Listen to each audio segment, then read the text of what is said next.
Hyderabad central university ఈ రాష్ట్రానికి ఒక తలమానికమైనటువంటి విశ్వవిద్యాలయం. కొన్ని వేల మంది విద్యార్థులు ఇప్పటికే అనేక రంగాల్లో నిష్ణాతులై ఈ హైదరాబాద్కి మంచి పేరు వచ్చింది. రేవంత్ రెడ్డి గారి ప్రభుత్వం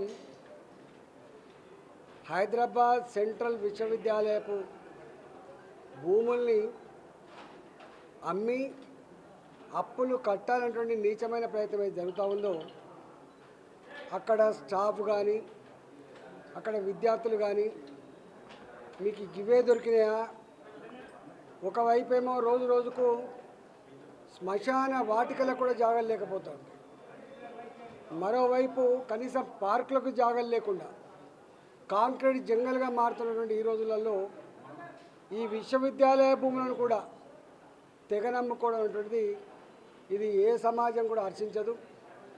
మరి రేవంత్ రెడ్డి గారు ఎందుకు ఇలాంటి ఆలోచన చేస్తుండో అర్థం కావట్లేదు. కానీ 15 నెలల కాలం నుంచి చూస్తున్నాం, ప్రతి నిర్ణయం ప్రజాకంటకమైన ప్రజా వ్యతిరేకమైన ఆలోచన తప్ప, తిరోగమనపు చర్యలు తప్ప ఏ ఒక్కటి కూడా ప్రోగ్రెసివ్ ఆలోచన లేదు.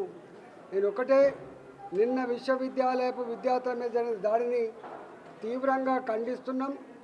ఇవాళ విద్యార్థులు కేవలం విద్యార్థులుగా ఉండరు, తప్పకుండా మేమందరం కూడా రేపు వారికి సంఘీభావం చెప్పడమే కాకుండా అవసరమైతే ప్రత్యక్ష చర్యకు పూనుకుంటామని చెప్పి ప్రభుత్వాన్ని హెచ్చరిస్తా ఉన్నా. విశ్వవిద్యాలయ భూములు అమ్మకూడదని చెప్పి నేను ఈ సందర్భంగా డిమాండ్ చేస్తున్నాను.